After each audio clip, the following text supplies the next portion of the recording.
Chapter 15. Riley tried to think and realized that her energy reserves were so drained, she was literally swaying on her feet. She went into the kitchen and drank orange juice straight out of the carton, then ate 2 power bars, one right after the other, barely chewing them and not tasting them at all. She had a terrifying sense of being completely out of control. I'm not just losing time, I'm losing me. She ate a 3rd power bar and finished the juice while she waited for the coffee maker to do its job, and by the time there was caffeine to join the calories, she felt steadier. Physically, at least.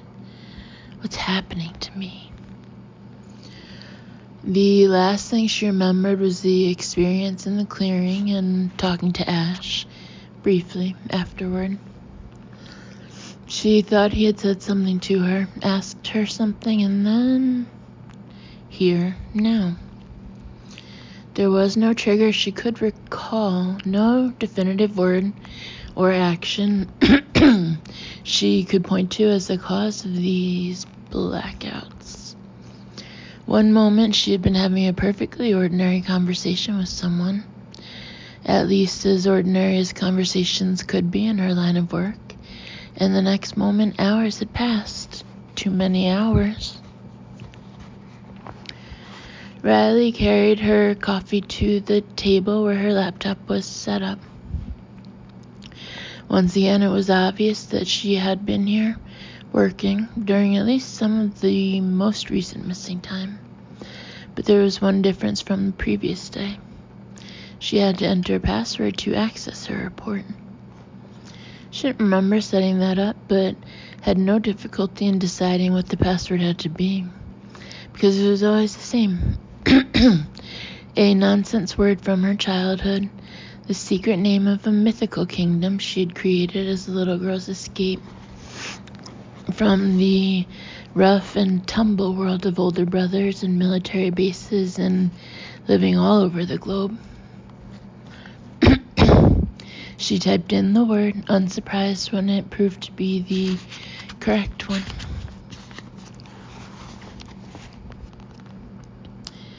There were, it seemed, at least a few truths to her life she could hold on to. What she couldn't figure out was why she decided to password protect her report. She hadn't when she first began the report. Or maybe I did. Maybe I just don't remember that either. She hoped the report itself would answer at least a few of her questions, but she found herself reading only details she actually remembered. Going to the sheriff's department, meeting with Jake, Leah, and Ash. Noting that she herself had asked Ash to join the investigation primarily because she was afraid she might lose more time and needed someone she trusted to keep an eye on her. Well, I called that one. Damn it. Riley winced when she reached the end of that very brief report because it ended quite abruptly with return to the murder scene with Ash, experienced a highly unusual variation of clairvoyance I can only describe as some kind of vision. Extreme black rates, possibly genuine but darker and more twisted than any I've ever heard about. I was unable to positively identify any of the individuals participating in it, though the purpose of the ritual was clearly to gain power. But for what? I don't know. I hate to admit that my mind is still affected by the taser attack, but it must be because thinking clearly is still difficult, sometimes impossible. One moment I'm certain of something, someone, and in the next I find myself doubting, questioning, worrying. I don't understand. Something is happening to me, has happened. Something more than the taser attack. The only possibility I can think of, incredible as it sounds, is... Shit, Riley muttered. The entry broke off, presumably because she'd been interrupted. And for whatever reason, she had never finished that sentence, never noted whatever possibility it was that had occurred to her. Now she couldn't remember what it had been, if it had been. Christ, I'm losing my mind. She put her hands up and rubbed her face slowly, trying to think, trying to understand. I was going to ask if you were feeling better, but I guess not. Riley put her hands down, automatically touching the laptop's keyboard in a macro command that would instantly bring up an innocuous screensaver. The motion was so smooth and practiced that she doubted Ash had even noticed. I'm doubting him now? Why? Morning, she said, vaguely surprised that her voice sounded so normal. Even a chameleon had her limits, and Riley suspected she had reached hers days ago, at least. I guess I shouldn't be surprised that you're up early, Ash said as he joined her at the table. He bent down and kissed her lightly. But last night I had the impression you were going to sleep for a week or 3. I just needed a little rest. You needed a lot of rest and still do. He frowned slightly as he studied her. I know I look like hell, she managed, suddenly realizing she hadn't even bothered to run her fingers through her hair in her bolt from the bedroom. You never look like hell, but you do look worried. I am worried, she drew a breath. Ash, I've had another blackout. What? She nodded. I don't remember anything after having that vision yesterday morning in the clearing. That's more than 18 hours this time. Ash pulled out the chair beside hers and sat down. He was still frowning. Riley, I thought I might have written more down in the report, but it's just what I remember anyway. Meeting with Jake and Leah in the conference room at the sheriff's department, talking. Then the 2 of us going to the crime scene so I could try to pick up something. And having that weird vision. Ash, I don't have visions, not like that one. And I don't understand it. I don't understand what's happening to me. Jesus, I don't even know if I've checked in with Bishop.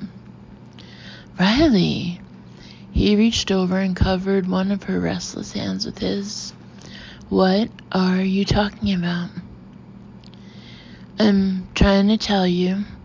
She broke off abruptly, really looking at his expression, and felt a chilly wave sweep over her. Yesterday, she managed. Yesterday morning. I told you about the attack on Sunday night.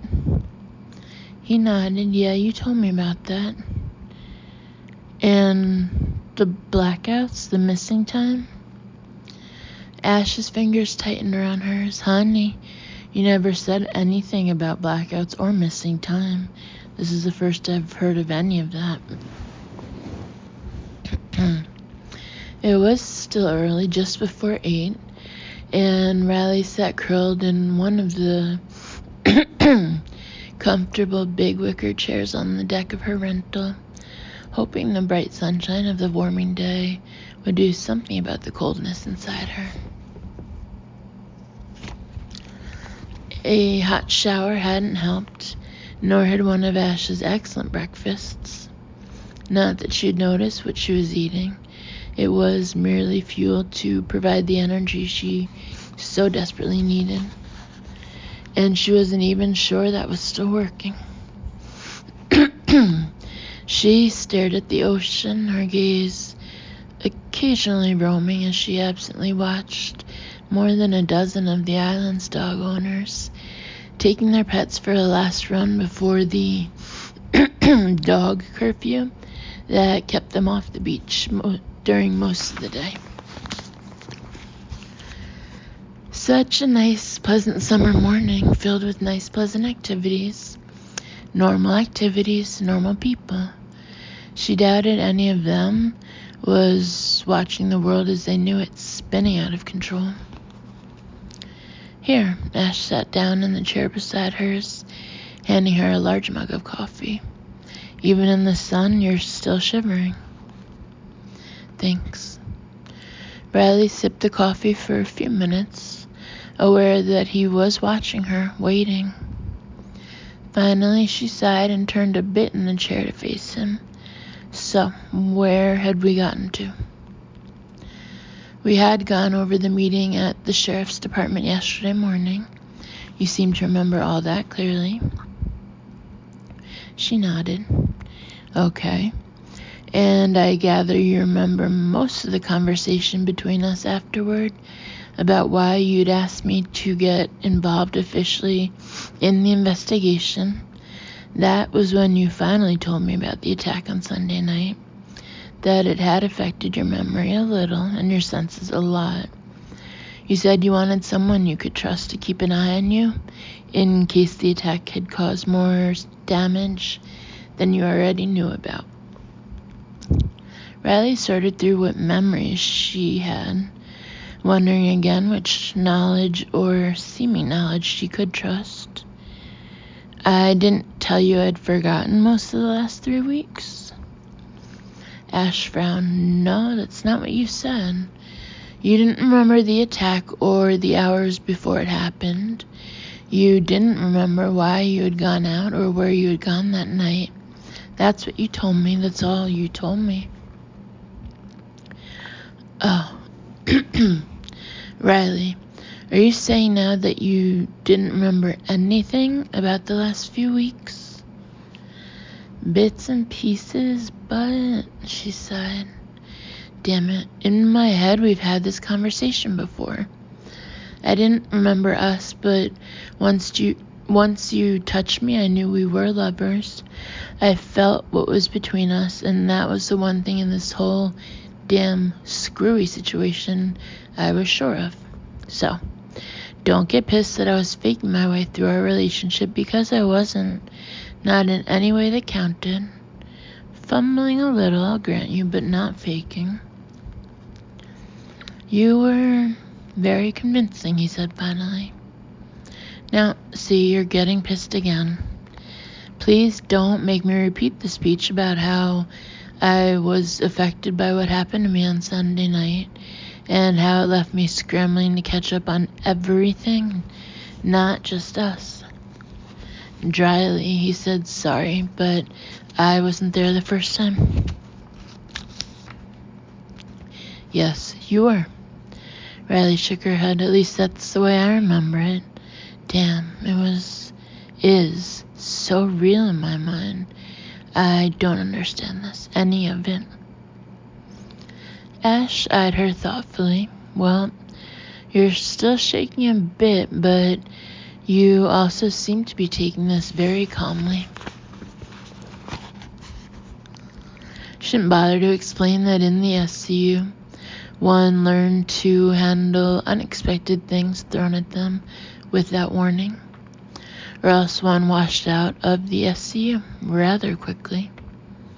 Instead, all she said was, I'm not calm. I'm numb. Big difference. Riley, maybe you should go back to Quantico. No. The response came instantly, without thought, and as soon as she heard herself say it, Riley felt the rightness of it, the certainty. She wasn't sure of much, but she was absolutely certain she had to stay the course here. It went against logic and reason, to say nothing of all her training, but it was what she felt. And how can I trust what I feel any more than what I think? Is this genuine instinct fighting its way through all the bewilderment of lost memories and unreliable senses, or just bloody-minded determination not to quit before the job is done? It could have been either, or neither. Ash reclaimed her attention, saying, Look, we both know, or at least I hope you know, that I do not want you to leave. I've been gathering all the arguments I can think of for you to transfer down here. Maybe work out of the Charleston FBI field office? No, but you said you were considering taking a full 6 weeks off. So I thought I had a bit more time to make my case. Momentarily distracted, not surprisingly considering the current state of her mind, Riley said, 6 weeks? I said I was thinking of staying, what is it now, another 2 weeks? He nodded. Saturday, you'll have been here 4 weeks. That doesn't make sense either, she murmured. By the previous Sunday night, she had to have known that Bishop and the rest of the team were all but overwhelmed with cases. She might not have checked in with him, but it was her habit to keep tabs on the unit wherever she was, and she couldn't imagine a situation in which she would have been contemplating an extension of her vacation, knowing how thinly stretched the SCU resources were. Thanks a lot, Ash said. Riley shook her head. It has nothing to do with us. Bishop's current investigation is a serial killer on the rampage in Boston, making the national news on a daily basis. And I would have known the other teams were just as busy. The SCU is strained to its absolute limits right now. It wouldn't have been in character for me to decide to stay here on what was supposed to be a minor and unofficial investigation. Minor? In the general scheme of things, sure. At least until what happened on Sunday. To that point, all we really had in the way of violence were a couple of instances of arson, property damage. Nobody got hurt, and that wasn't something Jake and his people needed my help to investigate. Why would I have stayed here knowing I was badly needed elsewhere? Unless... Ash was watching her intently. Unless I knew that, however unthreatening the situation looked on the surface, Gordon's instincts were right, and there was something very dangerous going on here. You're sure everything I was telling you pointed to no big deal, I think were your exact words, he frowned. Although if your performance since Sunday is anything to go by, you could have been telling me that while believing the opposite, and I'd never have known, apparently. She sighed. I knew we were going to have this conversation again. Riley. Ash, I can't apologize for not confiding in you during those first weeks because I'm not sure there was anything to confide, or if there was, why I decided to keep it to myself. And since waking up on Monday, I've spent most of my time just trying to figure out if my mind and senses will ever get back to something I fondly call normal.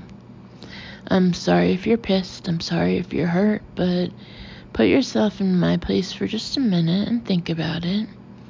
If you had no idea why you had done something uncharacteristic, why you had done a lot of things that were uncharacteristic, how quick would you be to push aside all your doubts and confide everything to the woman unexpectedly sharing your bed? After a long moment, he sighed and nodded. Okay, point taken. Thank you. Half to herself, she muttered, I just wish I could be sure we won't be repeating all this tomorrow. The term déjà vu has taken on a whole new meaning for me. You think there'll be more blackouts? I don't know what to think, except that whatever I'm experiencing, it's like nothing I've ever heard of before.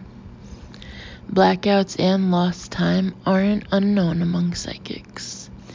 In fact, if anything, they're fairly common, but they tend to present as either total unconsciousness or radically different behavior. What do you mean? I mean that if you and everybody else around here notice nothing odd about how I was acting during the time I've lost, it can only mean I didn't actually lose those hours. I was functional. I was here, doing normal things. I was me. But then, for whatever reason, those memories and experiences cease to exist for me. I've lost the perception of their reality. Why does that sound a lot more scary to me? Probably for the same reason it feels a lot more scary. Because how we perceive the world is our reality. And if I've lost that, even pieces of it, then I can't trust anything I think or feel or believe, especially now. It's not just holes now. My mind has apparently begun filling in the holes, the blank spots, supplying memories that aren't real at all. Assuming you can believe me, he noted. I have to believe you, she said flatly. I have to have something solid to hold on to anchor me, and that's you. Because you're in my bed. Because before all this started, I trusted you that much. It's never casual for me, in case I didn't mention that. Sex. So you being my lover has to mean I trusted you absolutely within days of meeting you. I may not remember why, but I have to believe that. I have to hold on to it. You're my lifeline, Ash. I wish you sounded a little happier about that. Riley made a determined effort to lighten her tone. Well, what can I say? It's those control issues, remember? No matter how happy I am, I'll always want to steer my own boat. I am the captain of my soul, he murmured. Yeah, we're none of us masters of our fates, but that doesn't stop us trying to be. You and I have debated that before. Have we? Riley shook her head. Then I imagine we will again. In the meantime, if you want to bail, better now than later. I don't bail, Riley. Didn't really think you would, just thought I'd offer. Noted and refused. She found herself smiling. I've got a hunch I picked a pretty good lifeline, and it doesn't take anything but common sense to know I'm going to need one. Things may get worse, Ash, a lot worse. After a moment he asked, is all this due to the taser attack? I don't know what else it could be. You said something once about... Riley, could it be the influence of another psychic? Theoretically, yeah. Energy to energy. Electromagnetic fields can be manipulated. Electronic impulses cut off or redirected, even created. It's how the brain works. And it can be affected by plenty of external factors. But as far as I know, we've never encountered a psychic with the ability to influence another psychic's mind, even in small ways, not without a very strong blood connection, which isn't possible in this case. Riley shook her head. My brothers are scattered around the world, and my parents are in Australia, and none of them is psychic anyway. There's no way a psychic unrelated to you could be doing this. No way I know of. To alter my memories, to create new ones. Even in theory, the sheer amount of energy anything like that would require is almost unimaginable. Burning buildings, a blood sacrifice. No, not just a blood sacrifice, a human sacrifice. How much dark energy would that create? For a moment, Riley thought there was something on the edge of her mind, but then it slipped off. Would you know if your mind was being influenced? Maybe, probably. Surely she would, surely. It made her skin crawl to think otherwise, to consider the possibility that her actions weren't her own, her memories and even her very thoughts shaped for her by someone else. It was far less scary to believe a simple electrical discharge had scrambled all the circuits in her brain. Still, could that be why I'm using up energy so quickly? Because my mind is working to fight off a kind of attack I'm not even consciously aware of. Is that even possible? Is that why you're so sure it was a taser attack? I think that's more likely. I hope it is anyway. She reached up to rub her forehead. Not that my thinking is all that clear, but I do know that memory is a tricky thing at the best of times.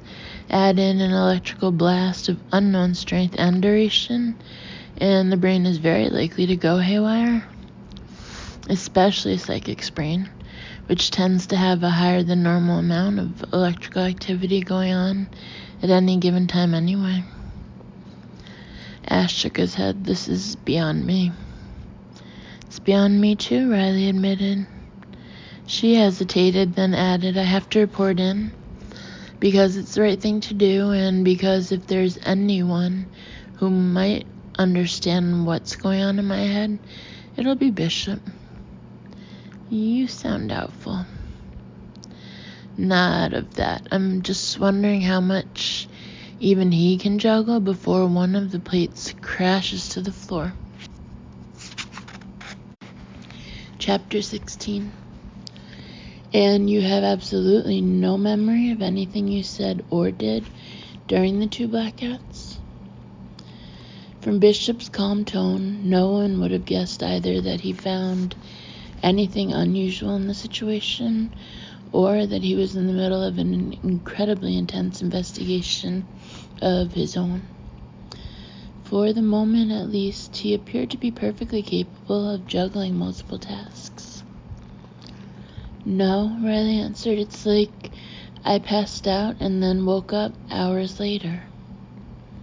Which, he pointed out, is different from the first memory loss immediately after the taser attack. It took a moment, but then Riley realized. When I woke up Monday afternoon, there were bits and pieces of memory. Uncertain, even wispy, but they were there. Yes, a reasonable physical result of a temporary disruption of the brain's own electrical activity, like an explosion of energy that caused a scattering, a fragmentation of memories. You lacked the ability to stitch them together, but all the pieces, all the experiences were still there. Just memories? You tell me. Riley stood there with the beach house's phone to her ear and gazed absently through the oceanside windows. Ash was out there on the deck, waiting patiently, his own brooding gaze fixed on the water. She wondered what he was thinking, feeling. She didn't have a clue. Drawing a breath, she answered Bishop. No, not just memories, more. Senses, emotions, even the normal ability to read other people, to have some idea of what they're thinking and feeling. It's all scattered, distant. But not knowledge, not training, that you can still access. I think so, she said cautiously. Then I'm betting it's all still there, Riley. In pieces. You can reconnect the pieces. Yeah, how? She was afraid her voice sounded as shaky as she felt. You made a start. You were able to use your clairvoyance at the murder scene. Not like I've ever used it before. There's at least a chance the electrical jolt may have changed that for good. She realized her short nails were biting into her palm and forced herself to unclench her right fist. Staring down at the reddened crescents as they faded, she said slowly, "There's a precedent of sorts. Electrical fields affect us, Riley. Virtually all of us. But how depends on the individual. It can have unpredictable side effects ranging from very mild disorientation to a radical change in our abilities. But a direct jolt to the brain? The only similar case I know of involved a second-degree medium who was accidentally electrocuted. His heart stopped, but they brought him back. And he still sees dead people. He couldn't see them before, just barely hear them. Now he sees them in Technicolor and hears them as clearly as you're hearing me. All the time, if he drops the shield it took us more than a year to teach him how to build. Like living in the middle of a noisy crowd only you can see and hear. Yes, not pleasant. He's not with the team. No. Maybe someday, but not yet. Right now, it's all he can do to have some semblance of a normal life. Riley would have preferred to go on talking about someone else's troubles, but reluctantly focused on her own. So, the shock of that taser might have strengthened or altered my clairvoyance to the point that I can actually experience visions. It's possible. You didn't mention that possibility before, did you? Jesus, I don't even remember if I reported in yesterday. You did, briefly, and I noticed absolutely nothing unusual in the conversation, so you obviously were functional during those missing hours. As for whether we discussed the possibility that your abilities may have been altered, no, not specifically. Did you think this might happen? Honestly, for the first time, a hint of weariness crept into his voice. There's been so much going on here that I haven't had a great deal of time to consider possibilities elsewhere. Yeah, I saw you on the news. Looks like a tough one. It is, but all the teams are currently involved in tough cases, including you. Riley, I know I should return to Quantico, but the answers are here, Bishop. Besides, at least one man has died, and there's a strong possibility of another victim. And I'm involved. Somehow I'm involved. I can't just walk away from that. An unknown assailant managed to blindside a trained agent and put you down hard on Sunday night. Don't rub it in, she murmured. Bishop ignored that. You don't know if it was meant to be a lethal attack, although all signs point that way. Your memories and instincts are, to say the very least, unreliable, and you've been burning energy at a rate far greater than normal for you. You've had 2 blackouts in the last 48 hours, losing well over half that time. You're experiencing dreams and visions of what appear to be extreme black occult rites, which we both know are as rare as hen's teeth, and you have no backup. What's your point? She asked, deliberately flippant, not at all sure he'd let her get away with it. He usually didn't. Riley. Okay, it's insane. I'm insane, probably. I'm also scared in case you're not picking up on that. I'm picking up on it, he said, even without telepathy. The worse the situation gets, the more flippant you get.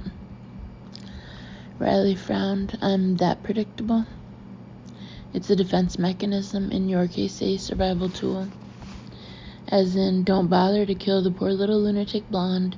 She's obviously out of her mind, and so harmless? That's part of it, and a different sort of protective coloration. If you're laughing about a situation or taking it lightly, then it can't be all that serious now, can it? Puts other people at ease and tends to stop them crowding you. Riley returned her gaze to the man waiting outside on the deck and said, I don't think it's going to work this time. Not with everyone, at any rate. If Ash Prescott is your lifeline, you need to be totally honest with him. It didn't surprise Riley that Bishop had picked up on her specific uncertainties. She wasn't at all sure he wasn't actually reading her thoughts long distance. I told him he was my lifeline, but do you really think it'll come to that? I think it might. You've experienced 2 blackouts in 2 days, Riley, the second one longer than the first. That alone suggests your condition is deteriorating rather than improving. Yeah, I was afraid of that, but the brain's designed to repair itself, right? To build new pathways when old ones are destroyed? Yes, more or less. Which is why I would expect your condition to stabilize. The fact that it hasn't indicates some kind of continuing damage. Riley considered that for a moment, trying to think clearly. There was an idea on the edge of her mind, something she couldn't quite reach, and it was maddening because she thought it represented at least part of the answer. There was something I realized, something that made sense. Bishop said, it's also distinctly unsettling that you were functional during the blackouts. You're telling me? Ash has been filling in most of the missing time for me, and as far as I can tell, I was behaving normally. So the most likely scenario we're left with is that you experienced the time, lived through it with perfect normality, and afterward, for some unknown reason, lost memory of it, or at least can't access it. That's what it sounds like. And we don't know what triggered either of the blackouts, if something did. Blackouts are always triggered by something, at least in our experience. You were using your abilities the second time, but not the first. Do you recall any commonalities in the moments just before the blackouts? She was about to say no, but then Riley paused and thought about it more carefully. Just before the first blackout, I was talking to 2 people from that group of Satanists I told you about here on the island, Steve and Jenny.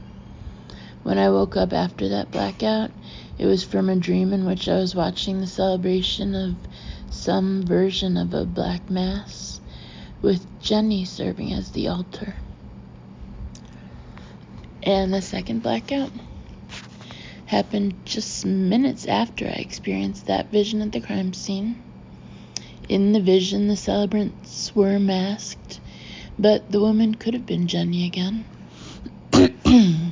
The priest might have been Steve, I can't say for sure, but a possible connection. The only one I can think of. Riley was conscious of a chill as she realized it was becoming more difficult to concentrate, to focus. She was losing energy again. Already she was losing energy. Damn. She forced herself to go on. Ash suggested the possibility of another psychic. So did Gordon. Someone able to influence my mind, my memories, and maybe set my energy. It is possible. Your deteriorating condition argues there's something more at work than the single taser blast. And if there is a combination of black occult practices and genuine psychic ability manipulating the situation down there, clearly with some success, you can't handle it alone. Bishop, nobody handles that sort of thing alone. A psychic with the drive to create dark energy and the ability to tap into it with the ability to use it. We know evil exists, Riley, that it's a real, tangible force. Yeah, but a force you're vulnerable to, especially now. Your natural defenses have been weakened, all but destroyed. How could you protect yourself from an attack on that level? Riley didn't have an answer. Bishop didn't wait for a response. If nothing else, black occult practices would provide the perfect opportunity to channel negative energy, whether in an attack meant to disable or destroy, or to achieve some other specific purpose. You're the expert on the occult. You know better than most that such rituals are incredibly dangerous in the wrong hands. Whether intentional or not, controlled or not, they create an enormous amount of negative energy, which could well be one of the things affecting you now. She hadn't thought of that. It had never happened to her before.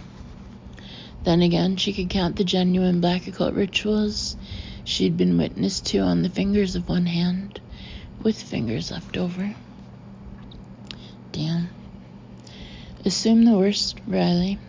Assume you have a very powerful enemy out there. The taser attack may only have been the beginning. I don't know who I could have threatened in such a short time, at least not to that extent. Which is the answer you need to look for? Whatever's happened to your abilities, your memories, the one thing you know for certain is that you were attacked. It was perhaps oddly something Riley needed to hear, to be reminded of, and by someone who could view the situation with cool logic. She felt a bit steadier, a bit more centered. She could do this. She was a pro, after all, experienced in investigation, trained in self-defense, and more than able to take care of herself, knowledgeable about the occult. She could do this. She was almost positive she could. So you'll let me stay on the case? There are conditions, Riley. Okay, but listen to me. You chose Ash Prescott as your lifeline. And we both have to trust that you knew what you were doing. Keep him close. Follow what leads you can. Look for what connections you can. And report back tomorrow. By the end of the day on Friday. Just as we originally agreed. If there's been no progress in the investigation, or you black out again, even for 10 minutes, then you'll be recalled to Quantico, period. This time, Riley knew better than to argue. Understood. She was still fighting to hold on to her concentration, and hoped he wasn't picking up on it. Bishop, one last thing. The serial killer in Charleston, you were gonna look at the files? Yes, I have. You don't have to worry about John Henry Price, Riley.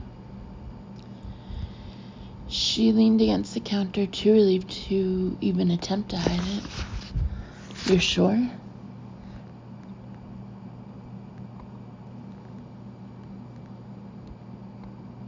I'm sure. Bad enough it's a copycat, but investigate your case, Riley. Report in tomorrow, sooner if anything changes, and be careful. I will. She cradled the receiver and continued to lean against the counter for a moment, then pushed herself away and went to grab another power bar before heading back out to the deck to talk to Ash, trying to convince herself that she couldn't actually feel the energy draining out of her, as though someone had pulled the plug. Bishop closed his cell phone and stared down at the folder open on the table before him. You lied to her, Tony noted, his tone neutral. I withheld part of the truth.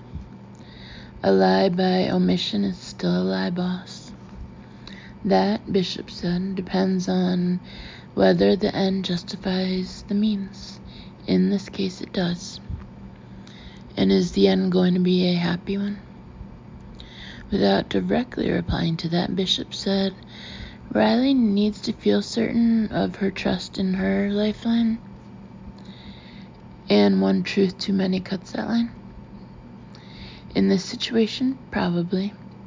With her abilities, instincts, and memories unreliable, the smallest doubt could cause her to pull away from him, isolate herself even more, put her in greater danger. This wouldn't exactly be a small doubt. No, not from her point of view. It's a little shaky from mine, Tony admitted. I love a good coincidence, but if working with you has taught me anything, it's that we're usually not that lucky. A connection between two seemingly unrelated things or people usually means something nasty for somebody. And for there to be any connection at all between John Henry Price and Ash Prescott at this stage is more than a little creepy, to say the least.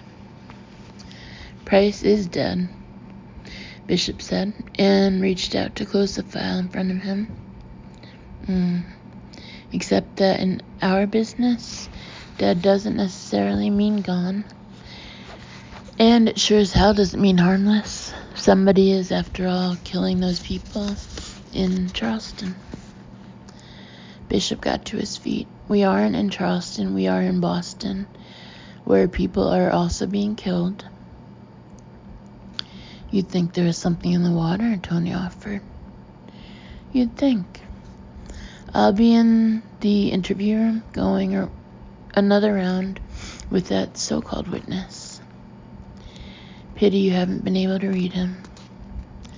That won't stop me from trying again. Tony waited until he reached the door of the conference room before saying, Boss, you don't like hanging one of us out on our own, do you? Is that what you think I've done to Riley?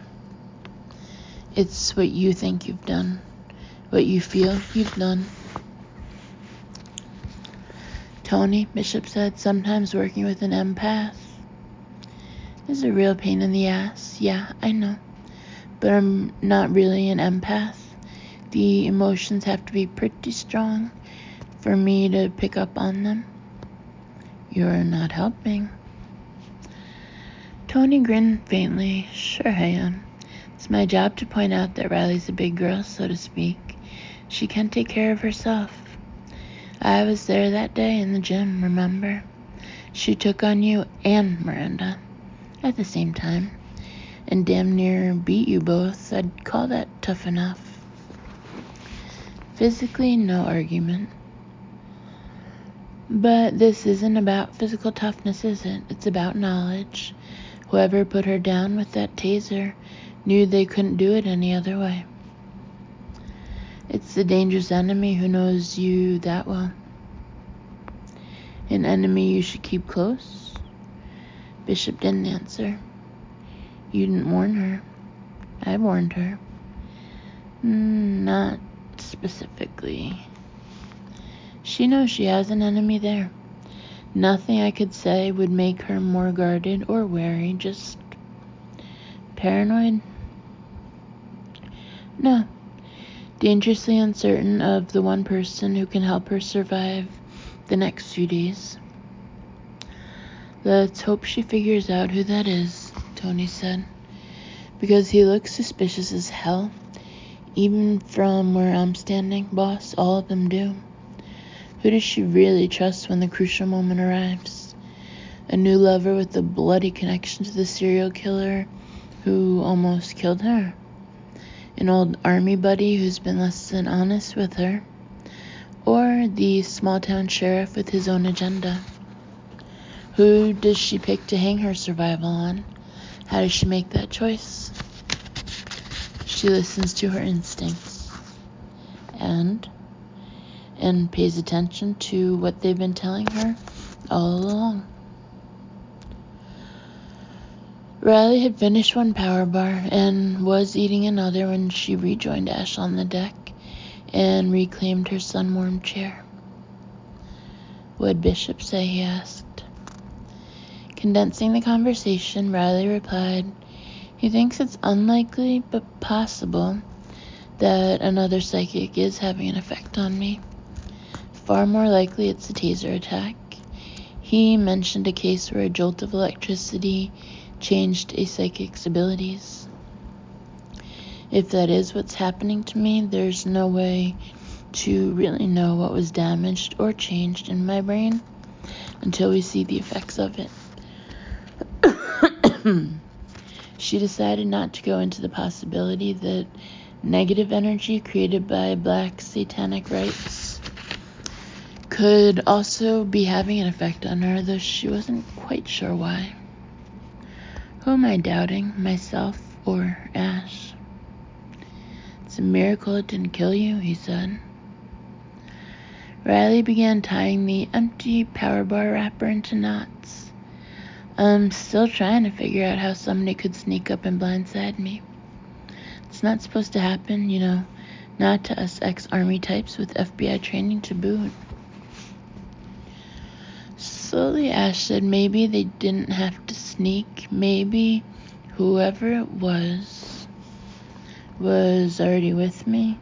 Yeah, the thought had occurred. Which I suppose explains your reluctance to trust anyone. Wouldn't you be reluctant? I'm not arguing, just saying. She eyed him, hesitated, then said, you might as well know. I told Gordon about the attack on Sunday and the amnesia. At least I'm pretty sure I did, unless that's another memory I can't trust.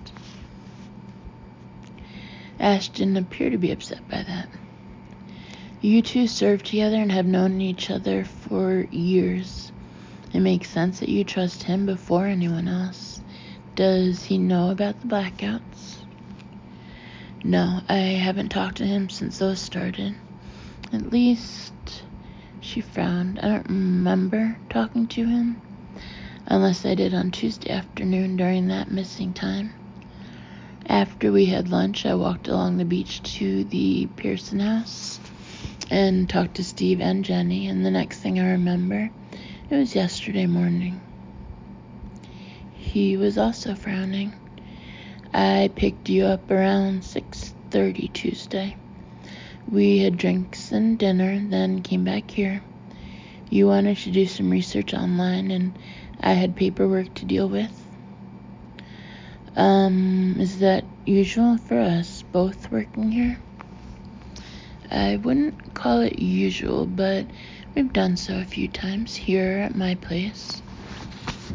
I've been to your place. A little laugh escaped him. Of course you have, Riley. But we're usually here at night because my condo is on the small side. I'm keeping an eye out for a bigger place, by the way. She decided to ignore that last comment. So, between the time I was talking to Steve and Jenny and when you picked me up here, there are 3 or 4 hours unaccounted for. I may or may not have been alone. May or may not have gone to talk to Gordon or someone else. Easy enough to check with Gordon, at least. Yeah, I'll call him. Riley looked at her half-empty coffee cup and tried once again to gather her thoughts. She seemed able to do so for brief periods, but then they scattered again, and she could almost literally feel herself beginning to drift, even despite the calories she consumed since talking to Bishop. Minutes ago. Just minutes this time. Riley. Yesterday, she said finally, struggling to keep her focus. After that vision or whatever it was in the clearing, what did we do? Immediately after, came back here. We did? But wasn't Jake planning to talk to the group at the Pearson house? Yeah, but the background checks turned up nothing. which meant he had no cause to question any of them, no legal leg to stand on. When he called anyway and asked if he could pay them a visit, he was politely referred to their lawyer. Ash shrugged. Not so surprising a reaction from a group probably accustomed to nosy cops. And they would be. I imagine so.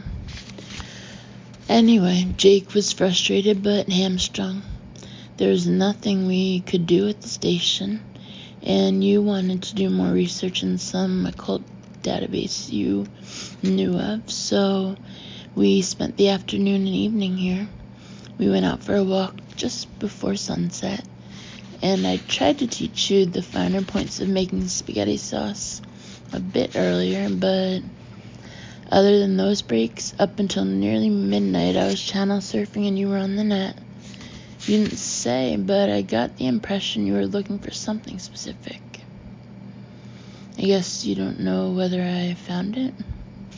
You didn't say.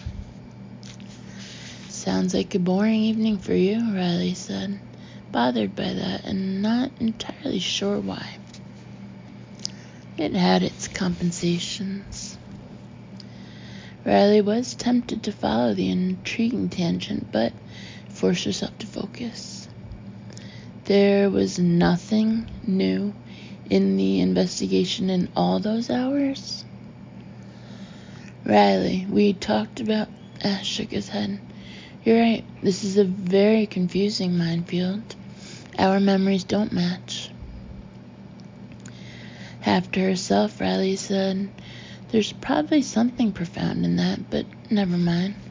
What don't I remember?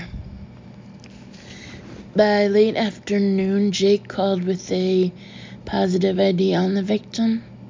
The house-to-house finally turned up an empty rental where someone was supposed to be, and they were able to match prints found there to those of our former John Doe. Not that it's been much help so far to know who the poor bastard was, since we haven't been able to connect him to...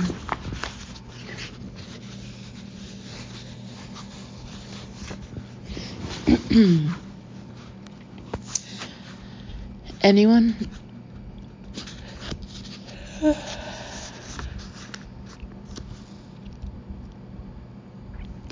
On the island or in Castle. As of last night, Jake's people hadn't even been able to contact his family. You don't remember any of this? This time, Riley didn't even pause to think about what she didn't remember. She was too busy trying to concentrate. No, who was he? What's his name? Tate, Wesley Tate, a businessman from Charleston. A jumble of thoughts crowded into her mind, and Riley did her best to sort through them. What was real? What memories could she actually claim as her own? He lived in Charleston. Yeah, Jake's people were still working on the background check when we talked last night, so that's all I know for sure. He lived in Charleston, but chose to vacation here. Struck me too. If you live in a beautiful coastal city, why rent a house on an island 50 miles away? Maybe he didn't have an ocean view at home. He didn't have much of one here. The rental isn't oceanfront, it's 3 rows back. So he didn't come for the view. It's a good bet. Neighbors saw him arrive on Saturday, but nobody seems to have seen him after that. Another weird thing is that it's a big house. Not really the sort for a single man to rent, especially with plenty of smaller houses and condos available on the island. The realtor was under the impression that his family or a group of friends was set to join him later. And nobody's shown up. Not so far. Riley drained her cold coffee, then got to her feet relieved to find her legs relatively steady under her. I want to take a look at Tate's rental. After that, I think Jake and Leah should meet us at the Pearson house. Ash was also on his feet. There's a connection between that group and Tate. If I can trust this part of my memory, yes, a big one. You didn't seem to recall a connection last night. What if your memory about this is faulty? I'll jump off that bridge when I come to it, Riley said. Chapter 17. She called Gordon from Ash's Hummer, using his cell and plugging it into the car charger, even before she began to place the call. Save time, she explained to Ash. It's why I didn't even bother to bring mine. I seem to be pulling energy out of them. I gather that's new, he said. Not really a question. They never last long as a rule, but yeah, the speed they're dying on me is new. At this rate, I'll count myself lucky if the Hummer doesn't die on us. Ash eyed the vehicle's power outlet and shrugged. I'll keep the engine running. Riley placed her call, and as soon as Gordon answered, asked without preliminaries, "Did I talk to you yesterday?" Gordon, unflappable under even extreme conditions, replied simply, "No, haven't seen or heard from you since Tuesday morning." Damn. Why, what's changed? I'll fill you in later. Yes, Gordon said, you will. It's okay, I'm with Ash. Will you be home this afternoon? Yeah. Alright, I'll be in touch. Riley closed the phone and placed it, still plugged into the vehicle's power socket, on the console between the two front seats. Then she automatically leaned back away from it. Ash said, "Have another power bar." Riley dug into her shoulder bag for one of the half-dozen she brought with her, saying only, "It's getting obvious, isn't it?" "Your hands are shaking," Ash replied.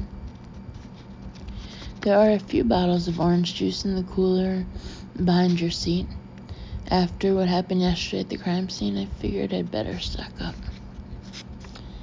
She managed to get a bottle without having to climb back there, and washed down the power bar with the juice. "This," she said, "is getting ridiculous." "It's getting scary," Ash said, his tone remaining calm, almost offhand.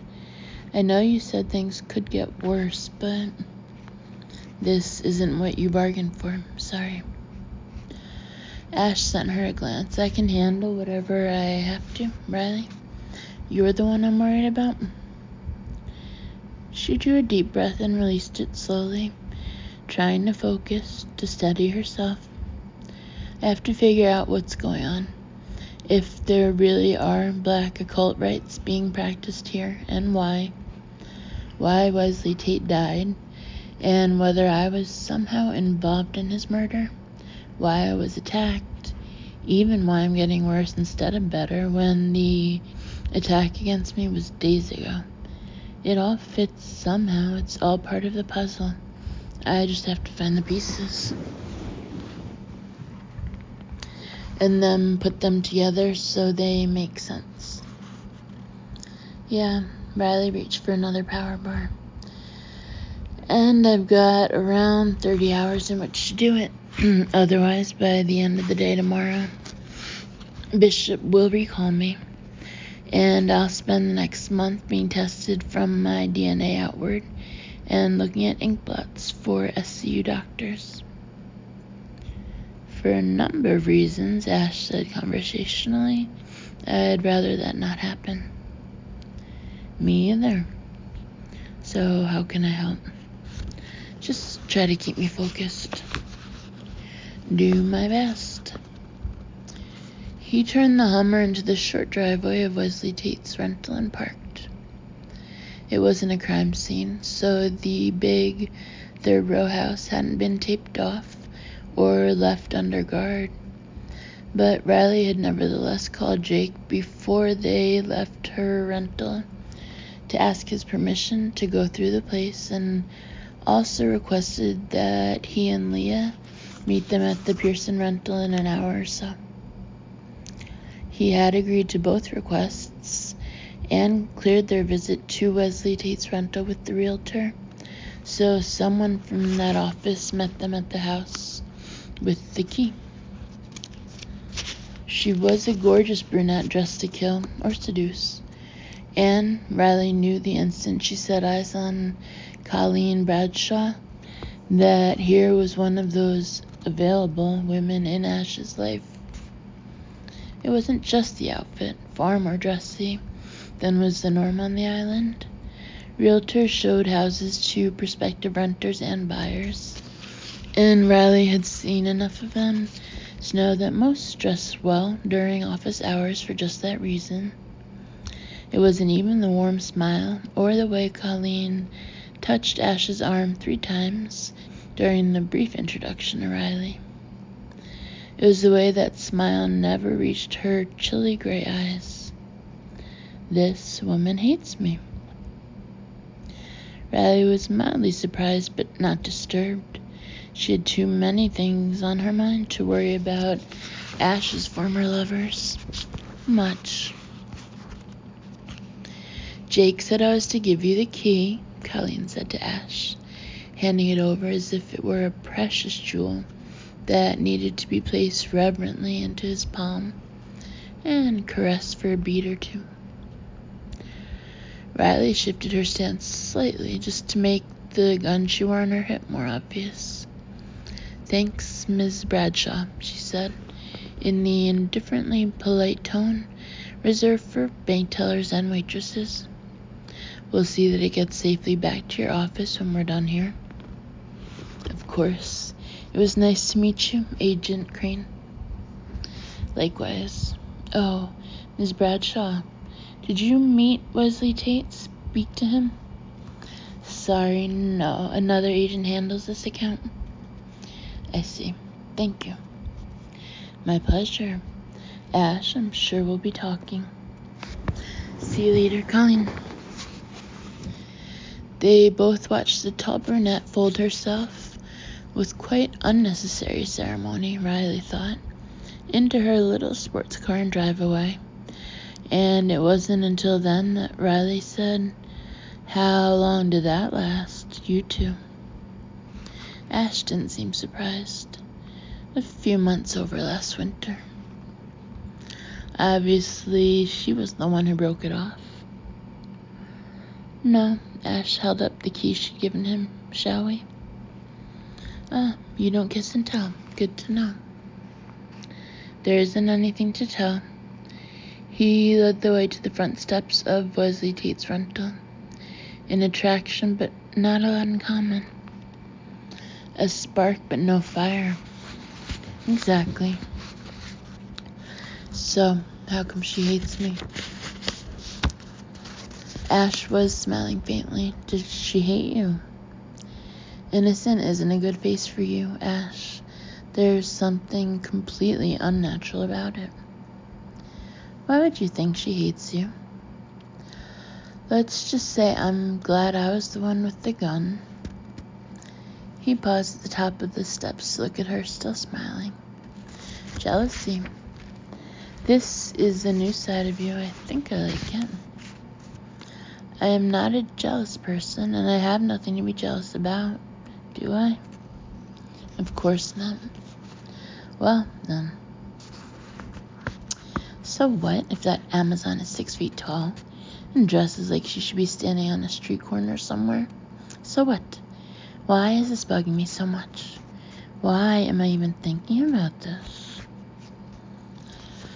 Okay, you're not a jealous person. Ash unlocked the door and opened it. Shall we? I'm really not a jealous person. And anyway, you're supposed to be helping me stay focused. Right, sorry.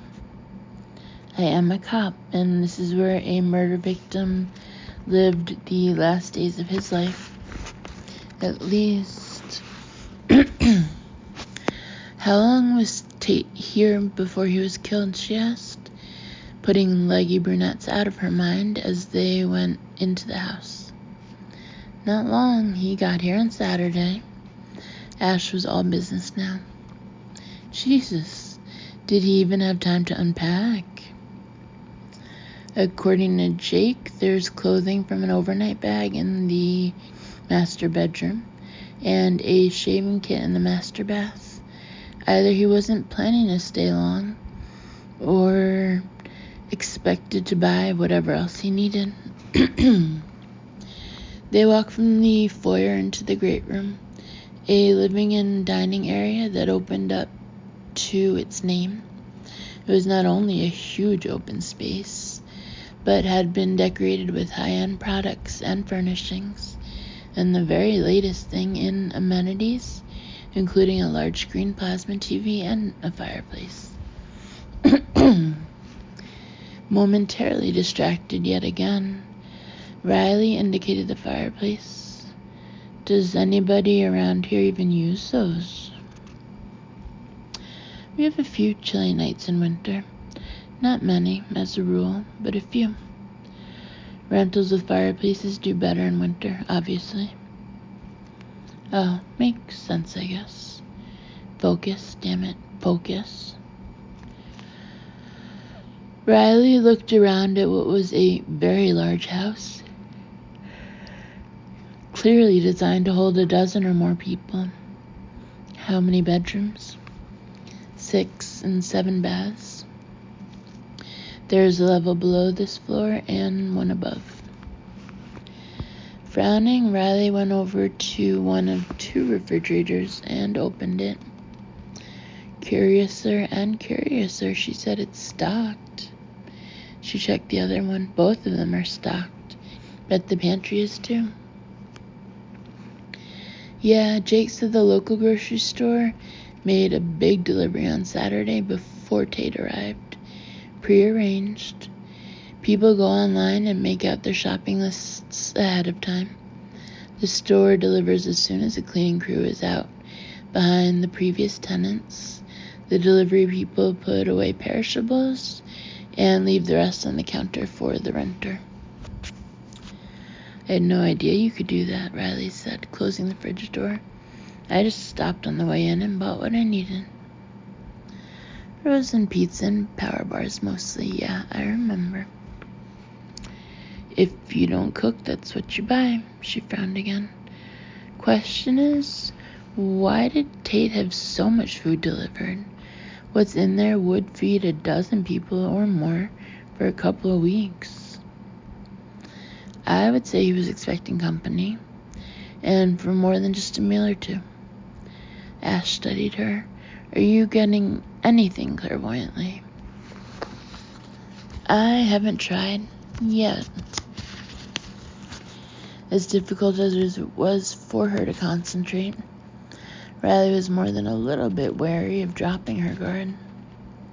Assuming she still had a guard, which was probably arguable. So what's the plan? Ash was still watching her. I don't know much about this kind of thing, but I'm guessing the guy didn't leave a lot of his own energy here anyway. Not considering how little time he spent here. A cleaning crew was here the day he checked in, and Jake's forensics team is neater than most and clean up after themselves, so this place has pretty much been spit-shined. Riley wondered if he was offering her an out because he was afraid she'd fail or afraid she'd succeed. She wasn't sure which one she was afraid of. Where's the master? She asked. Usually has some of the best views, so I'm guessing upstairs, Ash replied. He led the way, adding over his shoulder, It's not that I mean to hover, but I'd rather stick close just in case. I appreciate that, Riley said, because she did. The master bedroom was spacious for a rental, and boasted both a large adjoining bathroom and a private deck with a distant view of the ocean. Riley ate a power bar and prowled the space, looking, touching, cautiously trying to open senses she wasn't sure were doing anything except barely functioning. She was getting nothing, no sense, no sounds, no appreciable texture. Even the brightly decorated room looked oddly washed out to her.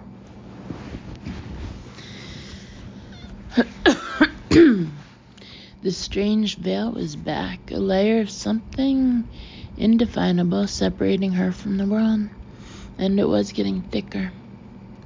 Riley was cold, so cold, but she tried not to shiver, tried to keep doing her job. He was neat, she said, peering into a closet where a suit jacket and 2 shirts hung evenly spaced. He didn't have time to get messy, Ash pointed out. Riley opened a dresser drawer and pointed to several pairs of socks and jockeys, folded precisely. He was neat. Okay, he was neat. Ash paused and said, "You know, if there's a possible connection between Tate and the people in the Pearson house, why not just follow that lead to get information? Why put yourself through this if you don't have to?" She looked at him, frowning. "Put myself through this. Does it seem to you this is an effort for me?" Ash returned her stare for a long moment, then came to her and turned her to face the mirror above the dresser. "Look," he said. For just an instant, no more than a split second, Riley thought she saw another woman standing there with Ash behind her. A weird sort of double image, the way slight movement shows as a blur in a photograph. And then it was gone, and Riley saw herself, with Ash standing behind her, his hands on her shoulders. At first she couldn't see whatever it was that caused him concern. The weird veil that had faded colors and muted her other senses lay between her and the mirror, just as it lay between her and the world. But then, slowly, the veil grew thinner, more wispy, and Riley felt curiously stronger, steadier on her feet. In the reflection she watched, fascinated, as the room behind them became brighter, the colors more vivid, her pale blue short-sleeved blouse and jeans, Ash's khaki slacks and dark shirt. Even his vivid green eyes all became clearer, sharper, no longer distant, no longer out of her reach. She looked at his hands on her shoulders, and her scattered thoughts began to focus. Damn, Bishop was right, again. "Look at your face," Ash began. Riley held up a hand to stop him. "Wait, just a minute." Taking the chance of further depleting her energy reserves, she concentrated on listening, on reaching out to hear the ocean, too far away from this house to be easily discernible through insulated walls and triple pane glass. Almost immediately, as though a door had opened just yards from the beach, she heard the waves, the rhythmic crash of water against earth. She could almost feel the foamy surf lapping around her ankles, smell the slightly fishy salt air. Her spider sense was back. She reached farther, tried harder. He was already dead by the time she reached the otherwise deserted clearing. Smoke from the final glowing embers of the fire curled upward, and the smell of sulfur and blood was almost overpowering. She didn't approach the headless corpse, still dripping blood, but circled the clearing warily, gun in hand and senses flaring. All her senses. She wasn't getting much, just faint impressions of dark figures that had moved here, danced here, damned their souls here.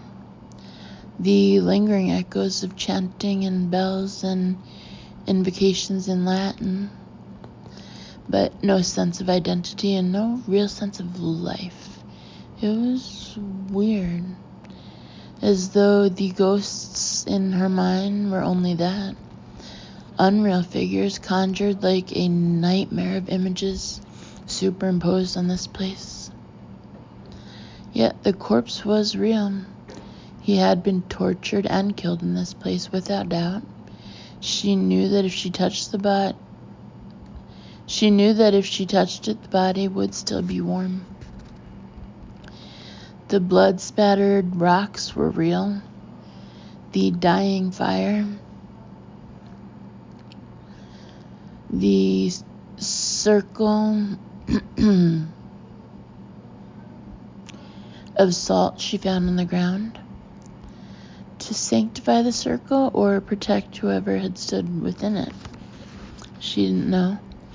And the harder she tried to open her senses, the more Riley had the uneasy realization of a barrier. There was a muffled quality to the normal night sound she heard. The acrid stench of sulfur was fading more rapidly than she expected, more rapidly than it should have, and the blood, she couldn't smell the blood anymore. Riley looked quickly at the corpse, half convinced she would find that it had been conjured by her own imagination.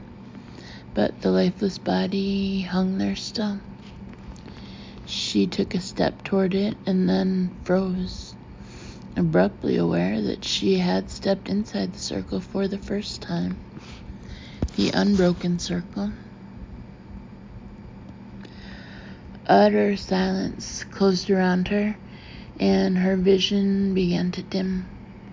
She tried to move, but couldn't even lift her gun or make a sound, and the darkness became a tangible thing, wrapping her in a cold embrace she couldn't escape.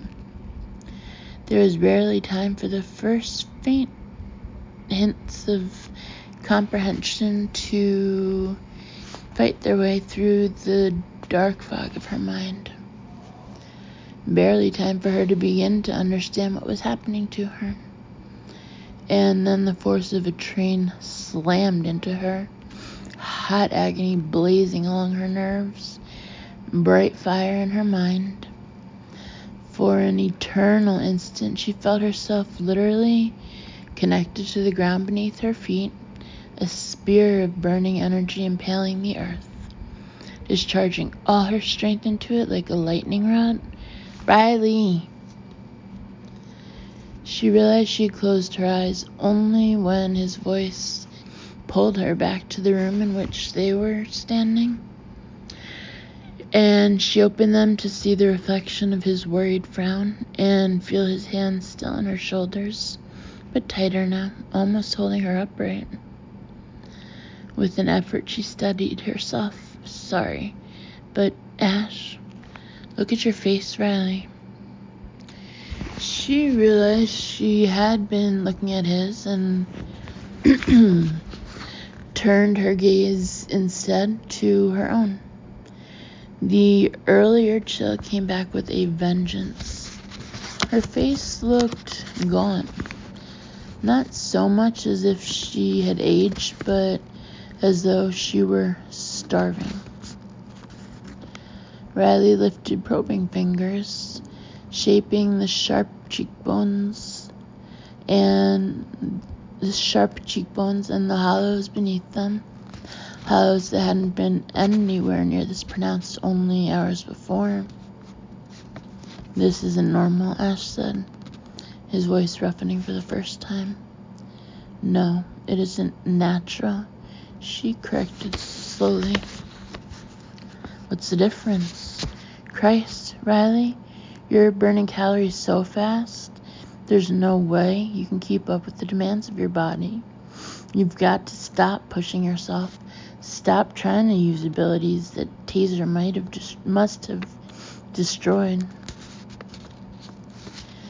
Still looking at that haggard face in the mirror, that eyes staring back at her with a feverish intensity that belied the chill shivering through her body. Riley said, I don't think that's it. The start of it, maybe, probably, the first step.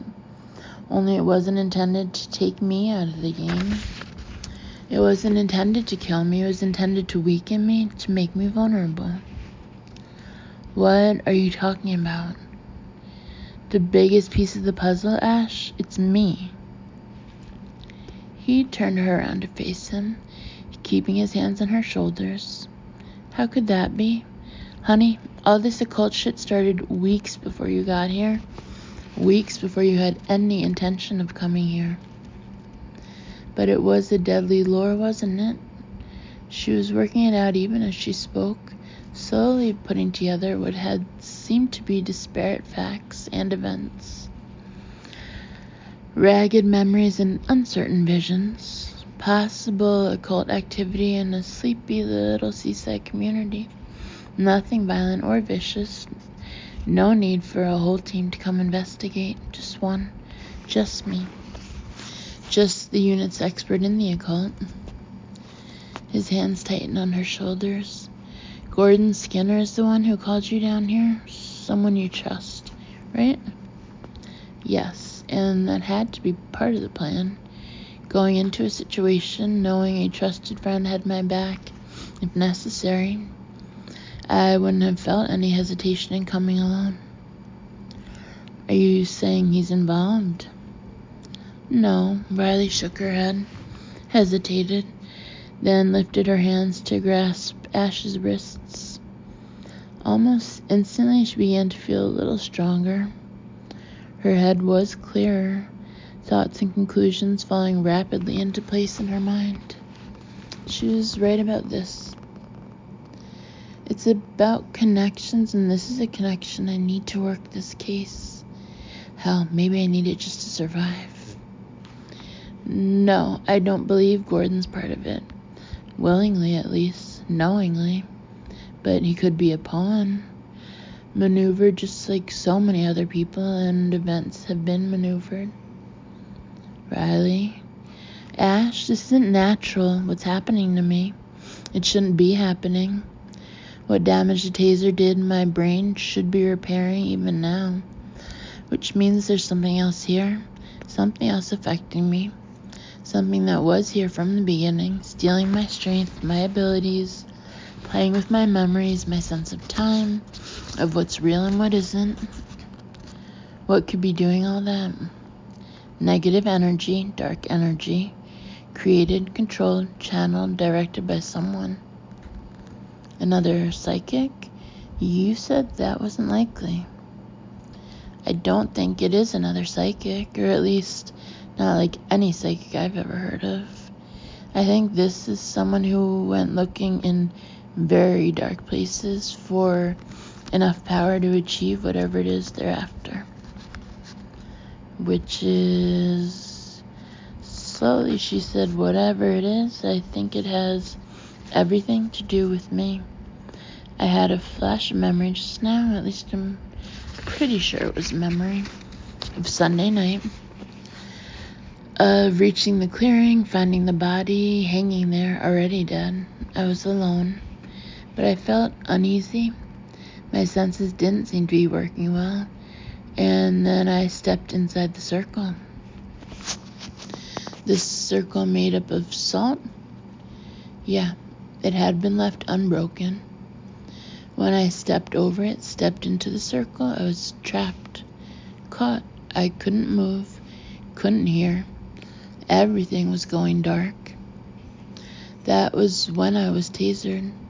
I was held in place like a fly in resin, then deliberately electrocuted.